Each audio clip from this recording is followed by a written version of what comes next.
오늘 말씀을 가지고 순전한 믿음을 가지세요 라는 제목으로 함께 은혜 받기를 소망합니다. 오늘 말씀은 놀라운 하나님의 주님의 기사와 기적의 역사가 기록되어 있는 내용이 담겨져 있습니다. 예수님이 무리를 걸으셨대요. 그리고 그 풍랑을 잠잠케 하셨대요. 여러분 믿으십니까? 아멘. 그렇습니다. 그런데 요즘 현대 신학자들이라든지 또 신정통주의라는 그런 사조라든지 그러면서 성경에 나오는 어떤 이적과 기사는 배제하고 어떤 신화화, 그런 신화의 모습들은 이렇게 배척시키고 거기에 나와 있는 예수님의 교훈, 헌신, 사랑, 은혜, 어떤 평안함, 그런 메시지들은 받고, 아니 어떻게 사람이 무리를 걸어? 어떻게 사람이 다시 이렇게 태어날 수 있어? 어떻게 사람이 부활할 수 있어? 그러면서 이적과 기사를 배척하는, 마치 이것이 굉장히 과학적이고 이것이 굉장히 나이스하고 젠틀하고 세련된 것처럼 얘기하는 그런 현대 신학 사조의 그런 이념들을 주창하는 사람들이 참으로 많이 있습니다. 그래서 신화를 배척한 비신화 작업들을 하는 그런 이단들, 사이비 그런 신학과 그런 교회들이 있습니다. 그런데 여러분 생각해 보세요. 우리가 누구에게 예배를 드리지요? 누구에게 예배를 드립니까? 하나님께 예배를 드립니다. 근데 하나님이 신이에요? 신이 아니에요? 이상하지요? 하나님이 신이라는 것을 믿으면서 그 신이 말씀으로 천지를 창조하셨다는 것을 믿으면서 그 하나님이 무리를 걷는 게 뭐 그리 대수겠습니까? 그 하나님이 사람을 다시 살리는 거 뭐 그리 놀라운 기적이겠습니까? 당연한 것이지요. 이거 어불성설이에요. 앞뒤가 안 맞아요. 하나님을 믿으면서 무리를 걸으신 예수님을 부인해요. 전능하신 하나님을 이렇게 예배는 드리면서 내 삶 가운데 놀라운 변화를 일으키시고 기적과 같은 일상생활들을 영육케 하시는 그 하나님의 역사는 체험하지 못하고 깨닫지 못하고 고백하지 못하는 그런 어리석은 모습들을 갖고 있는 사람들이 참으로 많이 있습니다. 하나님을 믿는 믿음의 백성들, 또 예수님이 하나님의 아들로서 우리의 모든 죄를 담당하여 십자가에 죽으셨음을 믿는 사람들은 오늘 말씀 그대로 예수님이 물 위를 걸으셨다, 이 내용도 고스란히 순전히 우리의 믿음으로 연락하게 될 줄 믿습니다. 오늘 말씀 가운데 예수님께서 어려운 상황 가운데 제자들에게 예수님께서 찾아오셨습니다. 성경은 2000년 전에 있었던 사건으로 못 박아 이렇게 한정되지 않습니다. 동일한 사건과 상황의 모습들이 또 오늘날 동일한 모습으로 양상으로 전조가 보이는 삶의 행태들에 대해서도 동일하게 적용되어지고 동일하게 역사하여 주시고 동일하게 하나님의 은총을 부어주시는 줄 믿습니다. 우리의 인생이 풍랑을 걷는 그런 삶 아닙니까? 우리의 인생이 그 거친 바다와 또 그런 모진 풍파 속에서 하루하루 살아가는 인생들, 우리 이 백성들, 우리의 모습 아닙니까? 주님이 찾아오시고요, 나니 안심하라. 그리고 주님을 의지하면서 삶의 모든 부분들을 평정시켜 주시고 하나님이 하나님 되심을, 예수님이 예수 그리스도이심을 온전히 깨달아 더 우리의 믿음을 극대화시켜 하나님 앞에 경배하도록 이끄시는 분이 우리가 섬기는 하나님이신 줄 믿습니다. 오늘 말씀대로 그 순전한 믿음으로 이 가을에 더 청아한 믿음으로 또 맑고 고결한 순결한 믿음으로 하나님이 하나님 되심을 체험하여 감격스러운 고백으로 하나님께 영광 올려드리시는 복된 한 달, 우리의 생애가 되기를 주님의 이름으로 축원드립니다. 이제 오늘 말씀을 통해서 성령 하나님이 우리에게 2000년이 지났으나 동일하게 깨닫게 해주시기를 원하시는 영적인 교훈과 또 순전한 믿음이 무엇인지 또 우리가 발견하고 우리도 동일하게 순전한 믿음을 갖기를 열망하는 소망이 우리 모든 백성들에게 고스란히 임하시기를 다시 한번 주님의 이름으로 축원드립니다.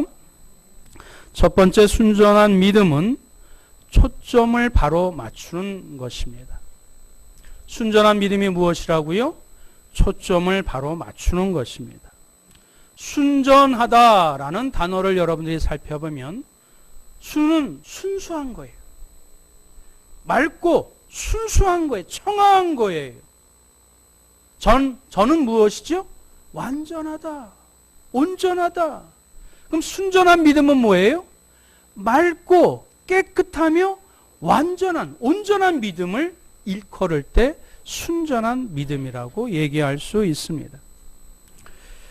오늘 22절과 23절 말씀 우리 서두에 읽었었는데요. 다시 한번 집중하여 함께 봉독하겠습니다.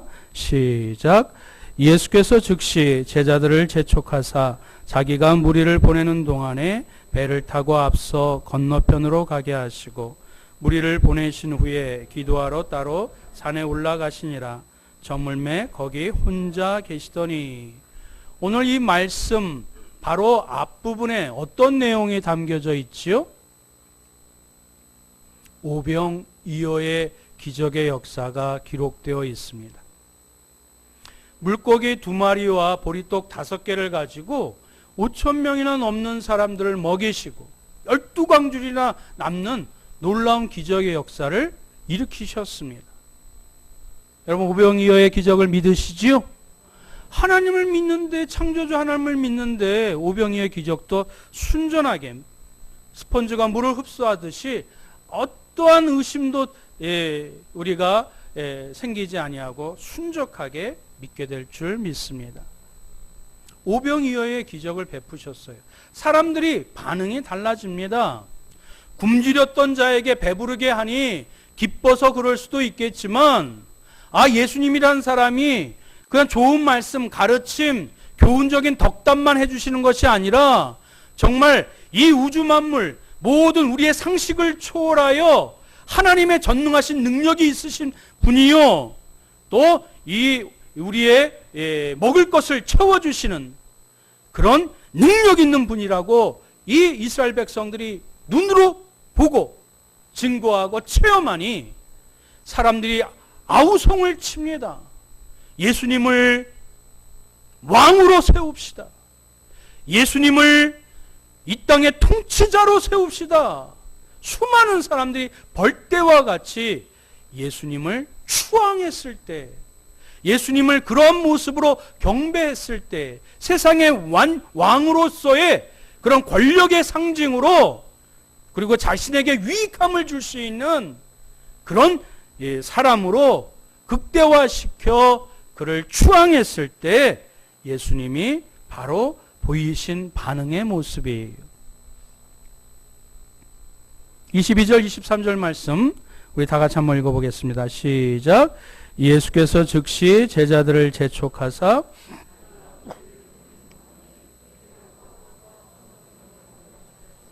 무리를 보내신 후에 기도하러 따로 산에 올라가시니라. 저물매 거기 혼자 계시더니. 사람들이 그렇게 환호하고 추앙했었던 그 상황과 순간에 예수님은 즉시 어디로 가셨어요? 따로 떨어져 산으로 올라가셨어요. 그 갈릴리를 건너서, 바다를 건너서 무리와 따로 떨어져서 한적한 곳으로 가셨어요. 그 이유는 무엇이지요? 기도하러 가셨다고 성경은 말씀해 주고 있습니다. 우리의 모습과 좀 사뭇 다르지 않아요? 사람들이 나를 칭찬해 주고 박수 치면 으쓱해져서 그 무리의 중앙에 들어가고 싶은 그 성정이 우리의 모습 아닙니까? 그리고 사람들이 뭐가 이렇게 추앙하고 뭐가 이렇게 되겠다고 그렇게 표를 모아주면 마지못해서 그 자리에 영광을 누리고 싶은 것이 우리의 욕망 아니겠습니까? 근데 예수님은 그 모든 사람들의 찬사와 그 박수를 뒤로 하고 조용히 한적한 곳으로 산으로 기도하러 가셨어요. 예수님이 우리에게 보이신 순전한 믿음이십니다. 하나님이 다 하셨습니다. 사람들이 환호할 때 교만해지지 아니하고, 사람들이 나를 핍박할 때 옹졸해지거나 비겁해지거나 또 불안해하지 아니하도록 하나님이 나의 마음을 늘 붙잡아 주시고, 이 찬사와 영광 하나님이 받으시고, 나의 공부할 때 피할 길을 내어주시고 감당할 능력을 주시고 도움의 손길을 허락해 달라고 누구에게 기도하고 있어요? 하나님께 기도하는 예수님이 순전한 믿음의 전형, 그것을 우리에게 직접 보여주고 계십니다. 그러면 예수님이 우리에게 순전한 믿음을 보여주셨다면 우리도 마땅히 예수님을 따라서 예수님을 본받아 순전한 믿음으로 나아가야 되지 않겠습니까? 그럼 우리에게 있어서 순전한 믿음은 뭐예요? 아까 제목에도 읽었었던 것처럼 예수님께 초점을 맞추는 것이 순전한 믿음입니다. 순전한 믿음이 무엇이라고요? 예수님께 초점을 맞추는 것이 순전한 믿음이에요. 저도 안경을 썼고 여기에 우리 성도분 가운데 안경을 쓰셨는데 안경을 쓰는 이유가 무엇이죠? 눈이 흐려요. 시야가 흐려요. 사물이 잘 보이지 않아요. 분간하지는 못해요. 그것을 또렷하게 영롱하게 보일 수 있도록 도와주는 도구가 안경 아니겠습니까? 돋보기가 햇빛을 모아 한 곳에 초점이 맞춰져 그 빛이 열 에너지로 바뀌는 현상이 바로 이 초점을 맞춰질 때 일어나는 발생되는 현상 아니겠습니까? 순전한 믿음은 누구에게 초점을 맞추는 거예요? 예수 그리스도에게 초점을 맞추어 주는 거예요. 그럴 때 순전한 믿음을 우리가 소유하고 누릴 수 있습니다. 오늘 성경 말씀에 밤 사경이라고 말씀해 주고 있어요. 밤 사경이면 오늘날 몇 시지요? 성경에 나온 시간을 플러스 6이라고 그랬지요? 저녁 10시예요. 지금은 저녁마다 불야성을 이루는데 그 당시에 무슨 전기가 어디 있어요? 지금은 오징어 배에 그냥 와트가 큰 환한 빛으로 이렇게 물고기도 잡고 오징어도 잡는데 그 시대에 배에 불을 피울 수가 있어요? 전기가 어디 있어요? 밤 10시면 깜깜하지요. 갈릴리 바다, 그러나 사실상 지형학적으로는 바다가 아니에요. 호수예요. 굉장히 크니까 그냥 바다라고 사람들이 지칭하면서 호명되어진 거예요. 거기에 바람이 이니 바다와 같이 풍랑이 일고 거기에 이 거친 파도가 치니 또 비바람과 이 폭풍이 몰아치는 이 바다와 같은 그런 강도 높은 이 풍랑이 일어서 이 제자들이 두려워하고 염려하고 있습니다. 또한 바로 전에 오병이어의 기적을 체험했었다고 그랬지요. 이제 은혜를 체험하고 나서는, 기적을 체험하고 나서는, 우리가 기쁨을 누리고 나서는 우리의 마음이 어때요? 좀 느슨해지지 않습니까? 긴장도 풀어지고 좀 이렇게 영적으로 느슨해지 그 순간에 큰 풍랑이 일었을 때 제자들이 예수님이 계심을 잊어버리고 우리의 주님, 내가 마땅히 따라야 되고 그분에게 초점이 맞춰져야 되는 인생임에도 불구하고 내가 주님이라고 호칭하면서 그 종된 자가 마땅히 주님의 말씀을 따르고 기다리고 또 준비해야 될 터인데 제자들이 예수님께 초점을 맞추지 아니하고 풍랑에 초점을 맞추니 불안하고 또 우울하고 또 염려했었던 상황이 되었던 것입니다. 그때 예수님이 찾아오셨어요. 그리고 하신 말씀이 27절 말씀입니다. 우리 다 같이 읽어봅니다. 시작.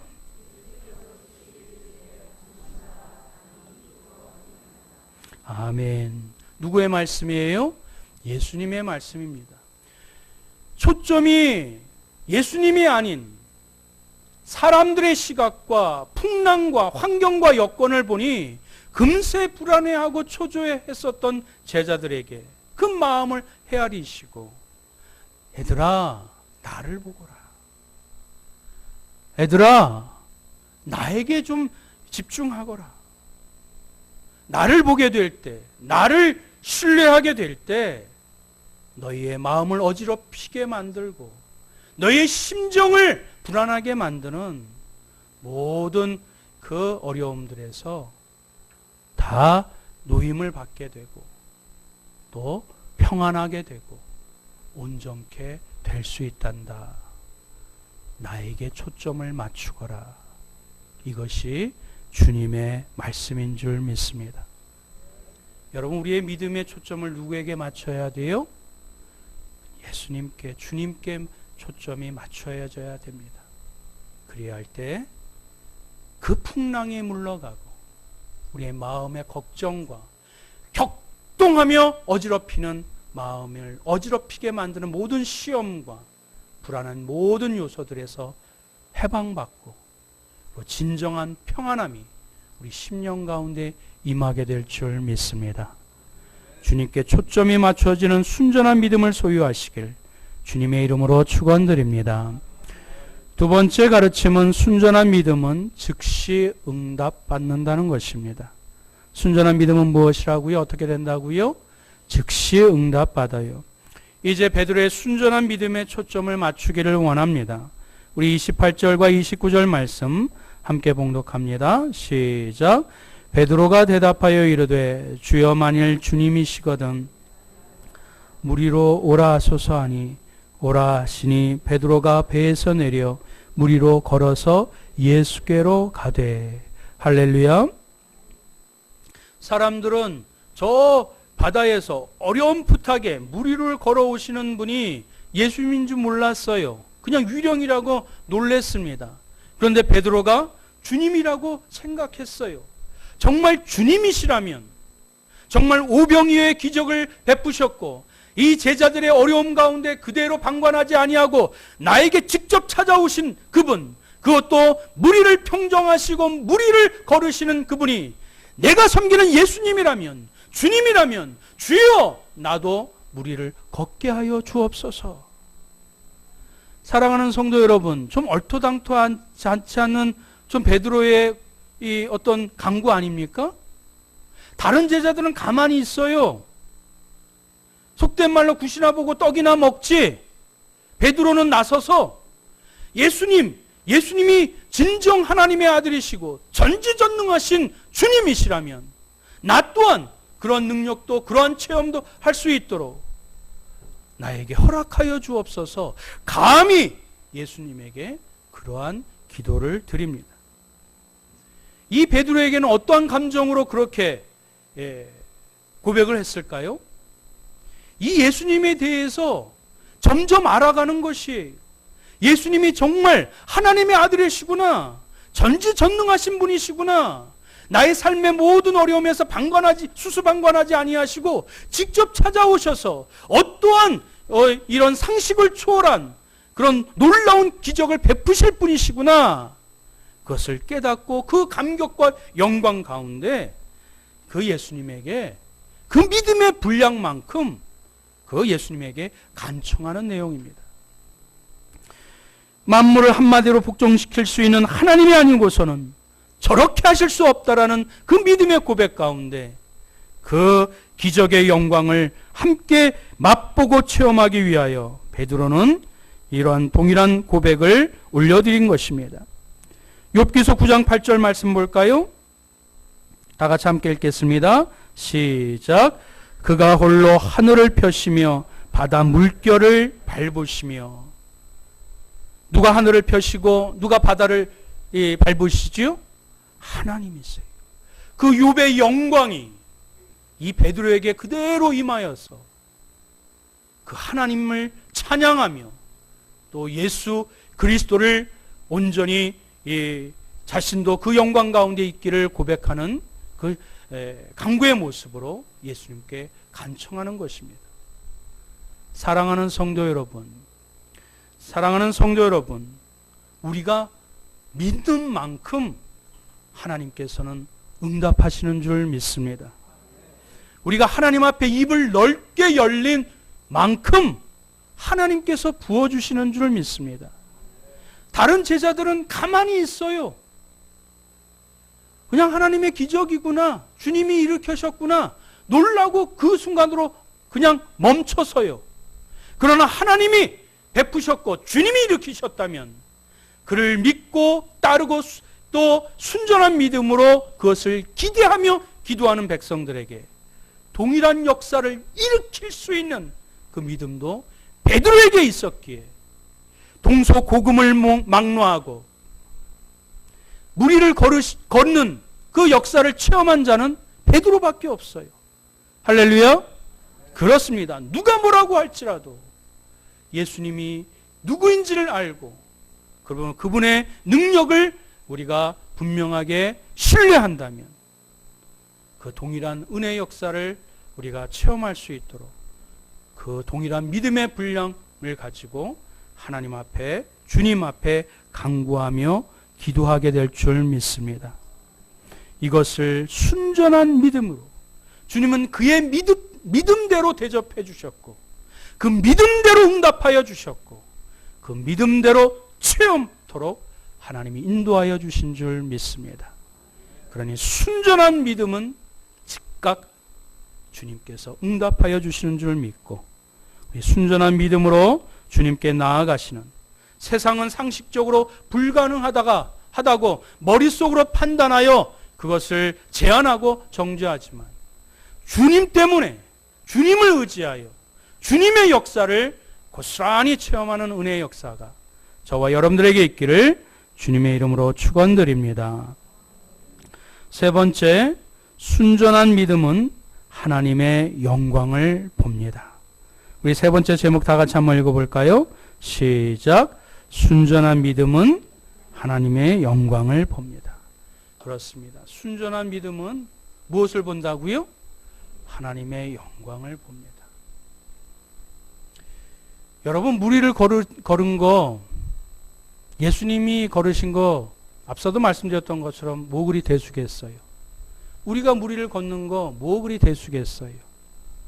그런데 하나님이 하나님 되심을 아는 거, 그 벅찬 감격과 그 기쁨으로 나의 하나님을 찬양하는 그 감격의 목소리를 선포하는 것, 이것이 순전한 믿음을 가진 자에게 부어주시는 하나님의 축복이에요.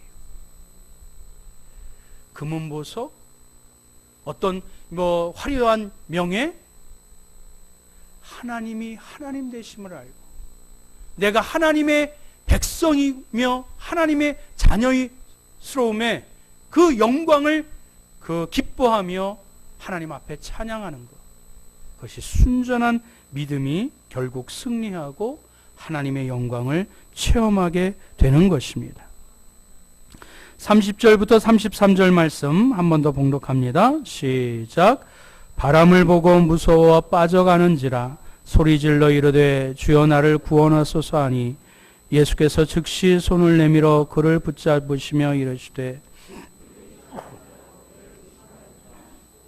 배에 함께 오름에 바람이 그치는지라 배에 있는 사람들이 예수께 절하며 이르되 진실로 하나님의 아들이소이다 하더라. 아멘. 지금 베드로가 무리를 걸었었죠. 그런데 조만간에 얼마 가지 못해서 다시 빠져요. 왜 그렇지요? 예수님이 그 이유를 말씀해 주셨습니다. 믿음이 작기 때문에, 믿음이 작아졌기 때문에. 근데 그 작아진 배경이 뭐지요? 30절 보니까 바람을 보고 무서워. 지금 베드로의 초점이 누구에게 맞춰져 있어요? 주님께 맞춰져 있어야 되잖아요. 근데 지금 베드로가 잠깐 부는 또 다른 바람에, 그 바람을 보고 예수께 초점이 맞춰졌던 그 시각이 바람에게 초점으로 향하더니 예수님께 초점을 맞춰야 되는 우리의 믿음이 우리의 조금 고난과 역경과 그 불안한 관계 속에서 금세 무너지고 억장이 흔들리고 그 물 속으로 빠지게 되는 그 모습을 우리는 왕왕 경험하게 됩니다. 예수님이 그 믿음이 적음을 아시고 그러나 다가오셔서 그 풍랑을 잠잠케 해주셨을 때 그 모든 두려움과 걱정, 그 염려를 말끔히 씻어주셨을 때 그 배에 있는 사람들이 예수께 절하여 그 배에 있는 사람 가운데 순전한 믿음으로 초점을 예수님께 맞췄었던 그 베드로, 그러나 잠시 그 초점이 흔들려서 물속에 빠졌었던 믿음이 적은 영고로 말미암아 그 바람을 보고 잠시 시험에 들고 또 믿음이 연약해졌었고 흔들렸었던 이 베드로는 이르되 진실로 하나님의 아들이셨다는 것을 진심으로 고백하며 영광을 올려드립니다. 사랑하는 성도 여러분, 이 세상에는 우리는 예수님을 따라가는 사람이라고 우리는 타칭, 자칭 우리는 고백합니다. 예수님이 어디에 매달려 돌아가셨지요? 그렇습니다. 세상은 화려하고 또 높은 영광을 추구하지만 우리가 본받고 따라가는, 우리가 그리스도인이라고 우리가 스스로 자청하는 그 이유는 예수님처럼 그 아무 죄 없는데 덤탱이 쓰고 그 죄를 담당하고 돌아가신 그 거룩한 바보, 그 우직한 바보, 세상에서는 조그만 일에도 손해보지 않으려고, 세상에서는 지는 것 그렇게 팍 흔들면서 조금도 지지 않으려고 그렇게 경쟁하며 치를 떠는데 우리는 예수님을 따라가는 사람 아닙니까? 이런 베드로와 같이 순전한 믿음으로, 이 우직한 믿음으로, 거룩한 바보의 모습으로 순전한 믿음으로 주님을 따라가게 될 때 주님이 그 상황을 평정케 해주시고, 그리고 나로 하여금 비록 내가 믿음이 적고 내가 믿음이 작은 영고지만 우리로 하여금 다시 하나님이 하나님 되심을, 내가 섬기는 주님이 주님 되심을 벅찬 감격으로 깨닫게 하시는 영광이 순전한 믿음으로 나아간 자에게 맛보게 하시고 그 감격스러운 고백을 흘러나올 수 있도록 인도하여 주실 줄 믿습니다. 내가 믿으면 하나님의 영광을 보리라. 다 같이 한번 다시 읽겠습니다. 시작. 내가 믿으면 하나님의 영광을 보리라. 이 청아한 맑고 고운 계절에 순전하고 온전한 믿음으로 하나님을 하나님 되심으로 고백하며 주님의 영광을 체험하고 목도하는 이 가을이 되시길 주님의 이름으로 축원드립니다.